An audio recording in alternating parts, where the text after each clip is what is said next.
Assalamualaikum warahmatullahi wabarakatuh. Selamat pagi sobat trader semuanya, dimanapun saat ini Anda berada. Jumpa lagi dengan Wijaya Trading, masih di channel Wijaya Trading di kesempatan pagi hari ini.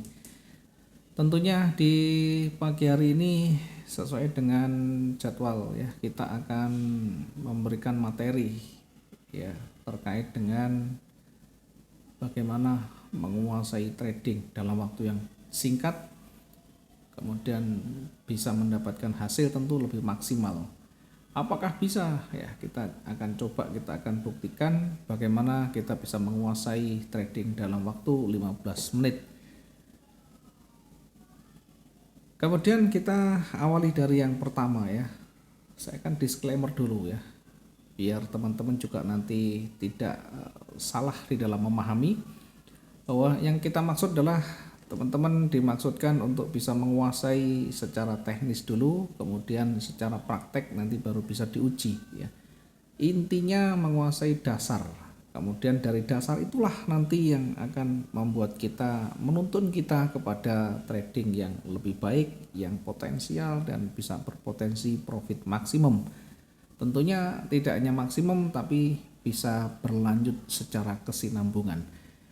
Nah, pagi hari ini kita akan mencoba untuk membahas lebih jauh bagaimana menguasai trading dalam waktu 15 menit itu ya. Bahkan analisanya nanti hanya butuh waktu 5 menit untuk kita bisa menentukan apakah saya harus entry atau tidak. Kita awali dulu dari paling dasar ya, yang paling dasar. Bahwa yang paling dasar dalam kita memahami trading adalah harus memahami tren ya, harus memahami namanya tren. Apa itu tren? Jadi kalau kita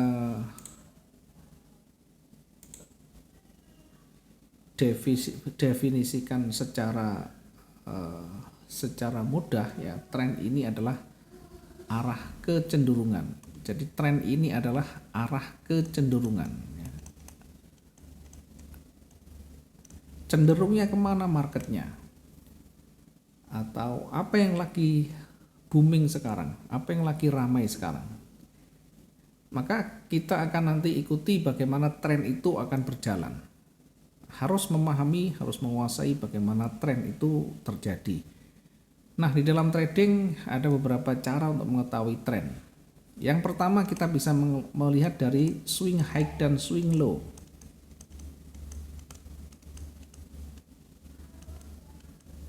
Ya, kita bisa menguasai, kita bisa melihat tren itu dari swing high dan swing low-nya. Ketika dia bergerak naik, perhatikan di mana dia titik hentinya. Kalau dia terhenti kemudian turun, maka inilah nanti akan kita jadikan sebagai high-nya. Kemudian berikutnya kita lihat terhenti kemudian balik turun ya. Ketika dia turun maka ini low-nya, ketika naik ini high-nya, kemudian turun lagi begini. Nah, dari swing high dan swing low yang menuju ke bawah, maka ini disebut dengan trend down atau trend turun. Sebaliknya, ketika kita melihat swing high dan swing low-nya menuju ke atas, maka ini disebut dengan trend naik.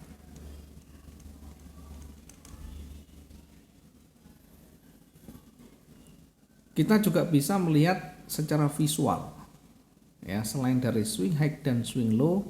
Untuk mengetahui arah kecenderungan, untuk mengetahui tren, kita bisa lihat dari visual, dari kasat mata.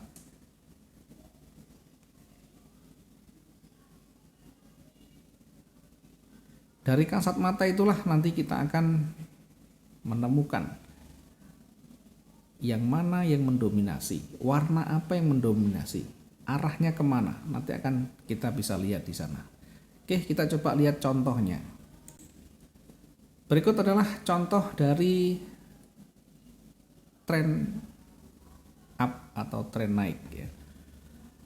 Kalau kita amati dari sisi kecenderungan di sana ya, dari sisi visual, secara kasat mata, pergerakan candle ini menuju ke atas atau hijau yang mendominasi. Dia sempat koreksi, sempat turun, tetapi buyer jauh lebih mendominasi ya. Perhatikan, yang mendominasi itu artinya dari hijau dan merah itu hijau mendominasi.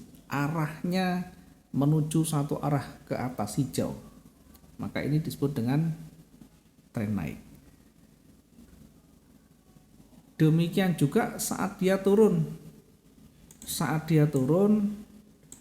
dari visual, dari pandangan, dari kasat mata, kalau kita amati merah ada hijau memang, tetapi merah jauh lebih mendominasi, maka ini adalah tren turun.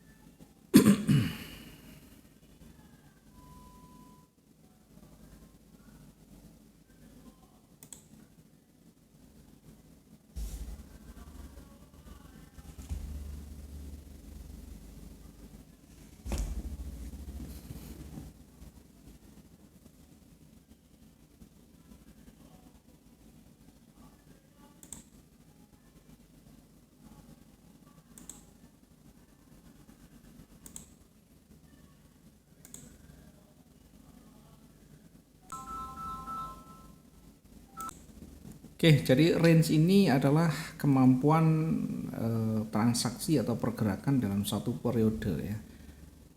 Atau gampangnya kalau menghitungnya adalah selisih ya. Ini selisih antara high dan low ya, antara high dan low-nya. Contoh misalkan dalam satu hari emas itu range-nya di antara 1.600 sampai 3.000 ya. Kemudian di kondisi ada news yang berdampak ada sekitar 4.000 sampai 7.000 ya. Kemudian kondisi luar biasa ya. Kondisi luar biasa bisa berkisar di antara 8.000 sampai 12.000 sekian. Ini ada kondisi-kondisi tertentu yang bisa mengakibatkan pergerakan yang sangat luar biasa. Oke, contoh di range ini adalah seperti ini ya. Saya akan coba contohkan. Oke, anggap saja dalam satu garis putus-putus ini adalah satu hari ya. Antara garis putus-putus adalah satu hari. Karena kita menggunakan satu bulan ya. Kalau kita menggunakan time frame satu bulan D1 misalnya, maka satu candle ini adalah range satu hari. Sehingga untuk secara keseluruhan dari baris ini, dari batas ini adalah satu bulan. Kalau saya menggunakan time frame yang lebih kecil misalnya di H1 ya, 1 jam, maka candle 1 jam itu adalah cerminan dari transaksi selama 1 jam, sehingga ada range 1 jam. Nah, rata-rata kita menghitung range kita menggunakan satu hari ya, satu hari. Sehingga kalau misalnya saya hitung dari satu candle ini ya, misalkan saya gunakan time frame daily ya, kita menghitung satu hari antara tertinggi dan terendah, selisih antara tertinggi terendah, atau kita tarik dari tertinggi terendahnya. Ini adalah 4.373 atau 437.3 pips ya. Saya tetap menyebut 4.373 ya, biar gampang. Sehingga kalau kita kembali ke range tadi, satu hari rata-rata antara 1.600 sampai 3.000 di kondisi normal. Hingga ketika range itu sudah mendekati atau terpenuhi, maka ada potensi market akan koreksi atau berbalik. Sehingga minimal kita mengetahui ya di batas-batas mana kita nanti menempatkan posisi buy kita, menempatkan sell kita. Maka ini penting kita mengetahui range, mengetahui wilayah support dan resistennya. Kemudian selanjutnya kita juga harus mengetahui di mana koreksinya atau retracementnya. Wilayah koreksi atau retracementnya. Jadi retracement ini adalah market yang bergerak melawan arus, bergerak melawan arah yang lebih dominan untuk menguji reversal ya, untuk menguji reversal. Contoh misalkan ketika trennya kuat naik, kemudian dia melawan, terhenti melawan. Nah, ini nanti melawan ini belum tentu dia akan kuat sehingga merubah tren dari naik menjadi turun. Karena bisa jadi koreksi. Koreksi itu areanya di setengahnya, minimal setengahnya di sini. 50%. Sehingga ketika ini bergerak mendekati area di sini dan tidak bisa melewati, mulai ada tanda-tanda berbalik, maka ini bisa memantul kembali naik. Sebaliknya ketika ini ternyata kuat menekan hingga bahkan di 75%-nya di sini, maka ini berpotensi akan membalikkan tren ya, dari tren awal naik menjadi turun. Contoh ilustrasinya begini. Oke, berikut adalah contoh ilustrasi bagaimana penerapan area koreksi atau retracement ya. Saya contohkan ketika ini memantul di resisten, ini saya ambil dari sini turun, kemudian mulai naik. Nah, ini adalah tren yang utama, tren yang dominan di sini. Kecenderungannya adalah naik. Kemudian selanjutnya kita perhatikan di puncaknya dia mulai melawan, ini mulai melawan. Sehingga ketika dia mulai kuat melawan tren sebelumnya atau melawan kecenderungan yang lebih kuat sebelumnya, kita uji di tengahnya di sini. Ini di tengahnya 50%-nya. Kemudian kalau kita menggunakan Fibonacci ya, kita tambahkan dengan 61,8%, sehingga menghitungnya dari yang merah, yang hijau di bawah, kemudian tarik ke atas sampai hijau di atas. Maka nanti akan ketemu area 50 sama 61,8%. Oke, ini untuk menguji area retracement. Sehingga ketika masih berada di area ini, maka tetap berpeluang memantul kembali atau bergerak ke atas. Ketika dia naik sama sebelumnya adalah dominan turun, kita uji di tengahnya, tidak bisa melewati atau hanya berada di kisaran setengahnya dia mulai berbalik, maka ini bisa memantul kembali dan seterusnya.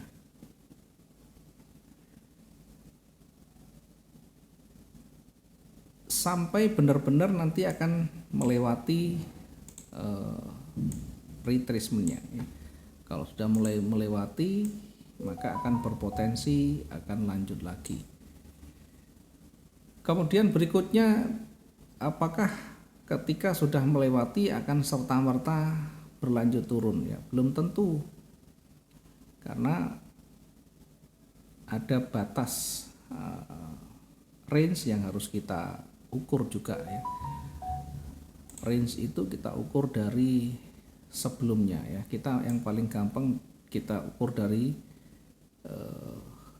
satu periode sebelumnya, di sini atau di sini. Sehingga ketika dia bergerak turun, kemudian dia sudah mulai mendekati atau setidaknya range-nya akan berada mendekati di situ, bisa jadi menjadi titik jenuhnya, bisa menjadi titik tolaknya.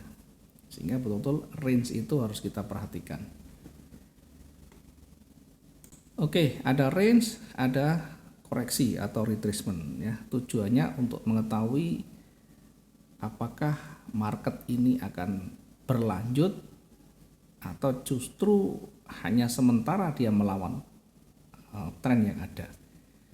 Nah, dari semua yang kita sampaikan tadi, maka nanti tibalah satu kesimpulan di mana strategi entry kita yang paling mendasar adalah yang pertama adalah follow the trend. Yang paling mudah, bahkan bisa diterapkan pemula trading sekalipun, maka bisa menggunakan strategi entry, yakni follow the trend, tidak melawan tren atau ikut tren. Caranya bagaimana? Nah, di situ nanti kita bisa lihat trennya. Tren itu minimal 2 puncak 2 lembah. Minimal 2 puncak 2 lembah itu bisa minimal mengarah pada satu tren. Nah, biasanya kalau follow the trend ini lebih cenderung menggunakan trigger breakout.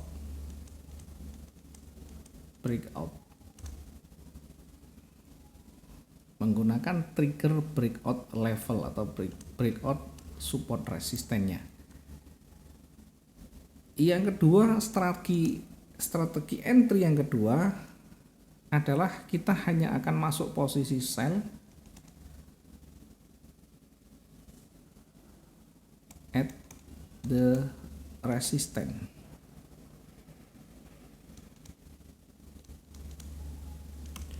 Kemudian yang ketiga adalah buy at the support. Artinya apa? Kita menempatkan posisi sell saat harga itu tinggi.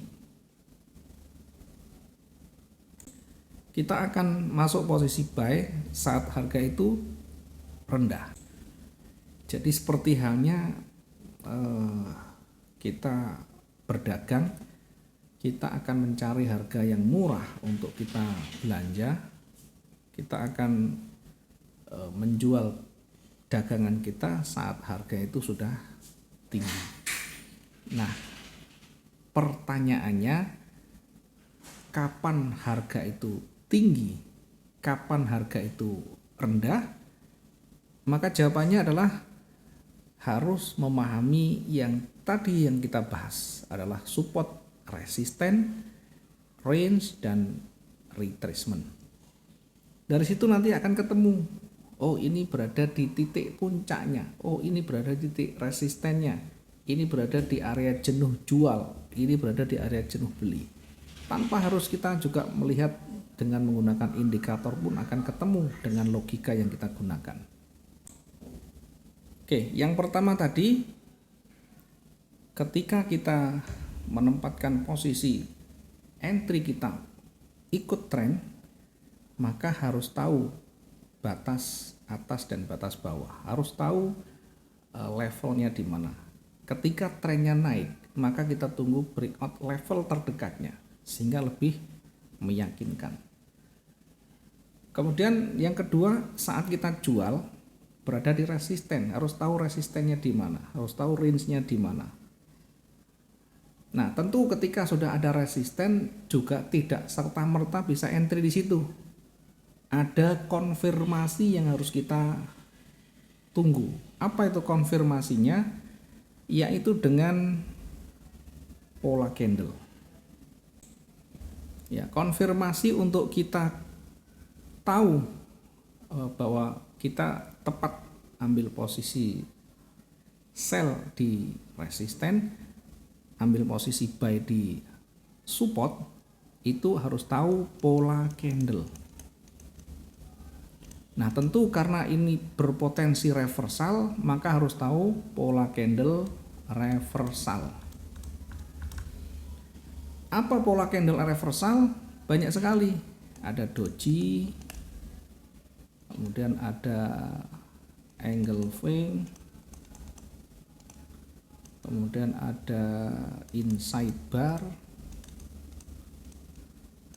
ada twister dan sebagainya ya, banyak sekali. Silakan nanti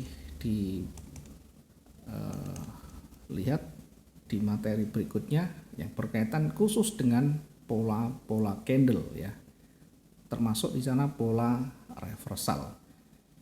Ketika sudah berada di puncak, ketika sudah berada di titik tertinggi atau terendahnya, maka kita menunggu satu konfirmasi, yakni pola candle. Apakah nanti akan muncul pola ini sebagai trigger kita atau justru masih ragu di sana. Nah, inilah nanti yang bisa meyakinkan ya.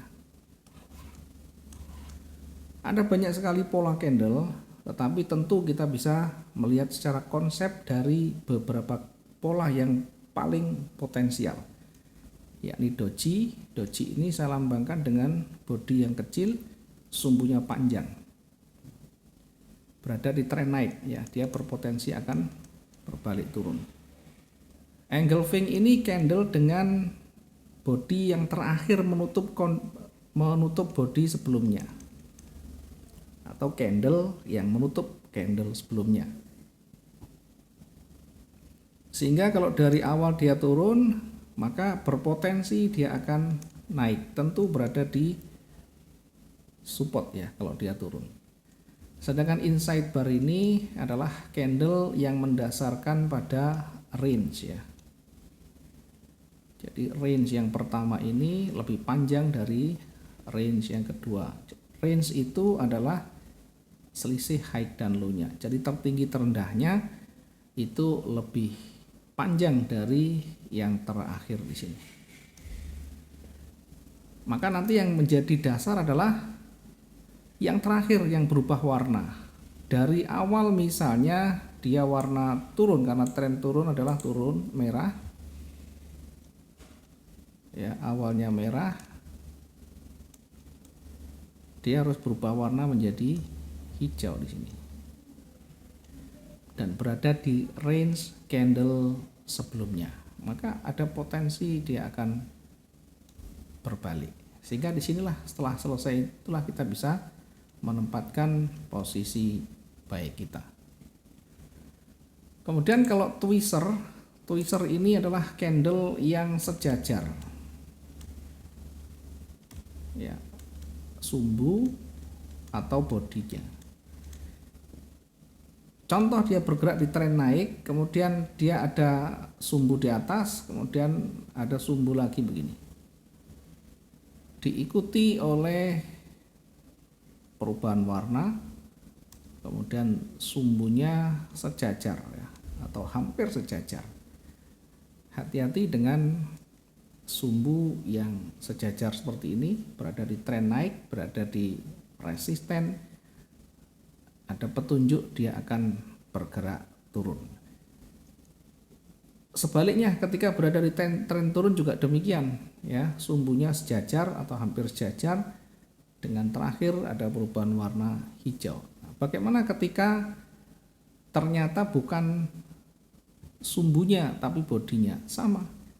Jadi bodinya pun akan cukup kuat ya, cukup valid ya. Ketika dia turun misalnya, ini merah dulu. Setelah itu tidak ada sumbu di bawah, dia langsung naik. Bahkan naiknya pun tidak sampai menembus atau tidak sampai lebih tinggi dari candle sebelumnya ya. Tetapi karena yang di bawah itu sejajar, tidak ada penolakan, maka ini bisa menjadi petunjuk akan reversal. Nah, dari pola-pola itulah nanti minimal kita bisa tahu trigger kita menempatkan entry baik kita di sana atau sell di sana. Mudah-mudahan bisa bermanfaat sedikit yang bisa kita sampaikan Tentu tidak cukup kita hanya memahami secara teori tanpa kita banyak aksi, tanpa kita banyak praktek, dan akhirnya nanti kita akan menemukan cara, strategi yang betul-betul sesuai dengan style kita masing-masing. Terima kasih kita ucapkan sekali lagi buat teman-teman yang sudah nonton, dan mudah-mudahan ada manfaat dan hikmahnya. Selamat pagi. Assalamualaikum warahmatullahi wabarakatuh. Salam profit dua arah.